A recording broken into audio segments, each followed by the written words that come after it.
it's for nothing. It's not for decoration. It's for nothing. You cannot make a hole in the wall with an art piece. You cannot. 例えばその道具として使えない何もできないアートを使って何もできないラクシャリーを使って何もできないというそういうことです。And that's one thing. I mean, that's one idea I had. That's one of the connection between the two. There is another idea I had regarding that is on the value of the thing. There is different kind of value. I mean, Marx defined the value in 3 different kind of value. One of the value is the useful or utility value. もう一つある考えがあるんですけれども、それは、価値についてですね。で価値は3つに分けられると思うんですけれども、1つはその使い道とかそういう、機能ですね。And again, the utility value is like what do you do with a computer, what do you do with a fork, what do you do with a lighter. So by the action that object provides, that has a useful value. でその機能的な価値というのは、例えば、パソコンとかフォークとかそういうそれを使って何をするかっていうそういう中で価値が生み出されるわけです。The second part is the exchange value, which is basically the price, because now we are translating into price. But it could have been how many kilo of I don't know, or how many liter of water you can exchange against 1 gram of gold.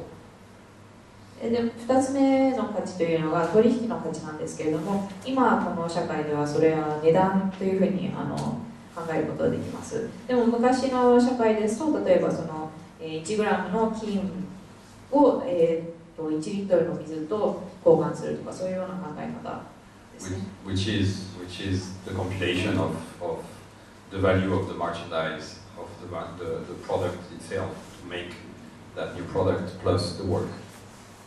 つまりその新しい商品を作る場合、その作る過程と、あとはその実際に作るその道具とか、それすべてをひっくるめた価値です。And there was a third value, which was the fetishism of the merchandise. で3つ目の価値というのが、その商品を、フェティッシュとして考えることです。And that's a very irrational value, which I think art and luxury share. But to give you an example of what is that fetishism, a pair of sneakers with the Nike mark is more expensive than the same one without the mark. Just because you put extra value on that logo.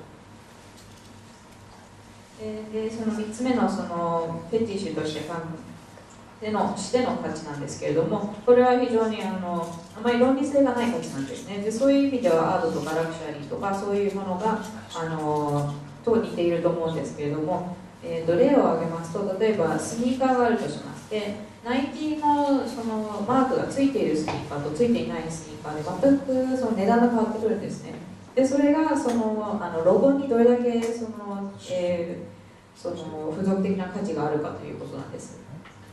And I think that again luxury and art are sharing the same structure, which is the first value doesn't exist, and the second value is defined by the market, and the third value is extremely high.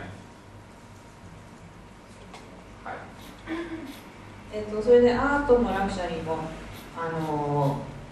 こういう同じように考えることができるんですけれども、その1番目の価値、その機能性というのは全くないんですね。で2つ目の価値の値段というのは、これはもう市場によって決められる価値なんです。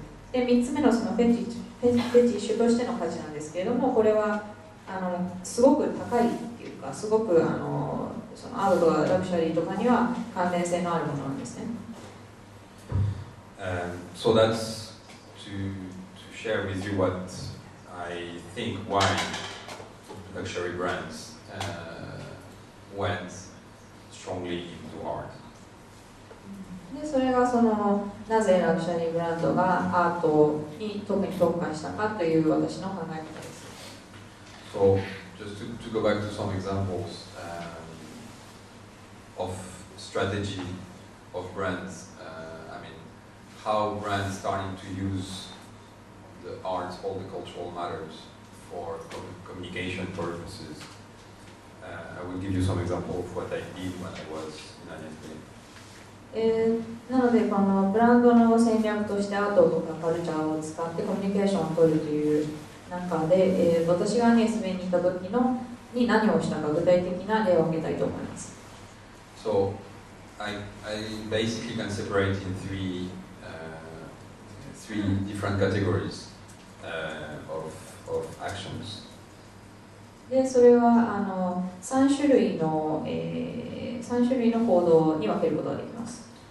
The first one is the pure sponsoring, means using the event, because most of the time it's an event, as an advertising page. で一つ目というのがもう完全にスポンサーをするということですね。例えばそのイベントを開催することが多いんですけれども、このイベントを広告として、使うということです。So when I was in NSB, I support. I suggest the brand to support a film festival like FilmX. 例えば私がそのアニエスベーンにいた頃はそのブランドに対して例えばフィルム X などそういうようなフェスティバルの協賛をすればどうかというような提案をしました。And then we were using FilmX again as an advertising page.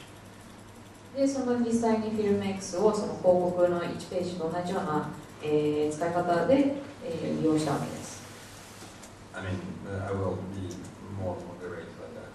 We were using FilmX as an advertising page, putting the logo as much as we could to make it visible. So it was more like, okay, you have 20,000 people, like a fashion magazine, then 20,000 people are going to see the logo. もうちょっと具体的にも今のを説明しますと、例えばそのフィルム X にロゴアニエスベのロゴを出すわけですね。そうすると例えば雑誌の広告で2万人の人が雑誌の広告の1ページを見るとします。それと同じぐらいの露出度がこのフィルム X を協賛することによって得られるわけです。But in addition to that visibility, we were working on that fetishism that I was talking about earlier. でその露出だけでなくて、やはりその先ほど話していたそのフェティッシュについてもいろいろやったわけです。Associating the brand with a freedom of forms, because I mean, I don't know if you know FilmX, but it's a very, very good film festival happening in Tokyo every November since 7 years, I think, and then showing the best of the independent production, Asian independent production. フィルム X というのは6、7年前から東京で11月に開催されるインディペンデントなフィルムフェスティバルなんですけれども、こういったそういうちょっと自由型なフェスティバルと関連づけることによってそのフェティッシュをの価値を高めることができます。So we were associating the name of that brand with the spirit or the quality of the selection, or every not feeling, but everything that people will think about the festival, will associate that to the name of that brand we're putting this logo. なので例えばそのフィルム X のその映画のセレクションとかそういうその精神とか全てそのフェスティバルに関連づけられる感情が全てその協賛しているロゴブランドとも関連づけられることができるんです。So I think it was important to be part of that festival, but I think there is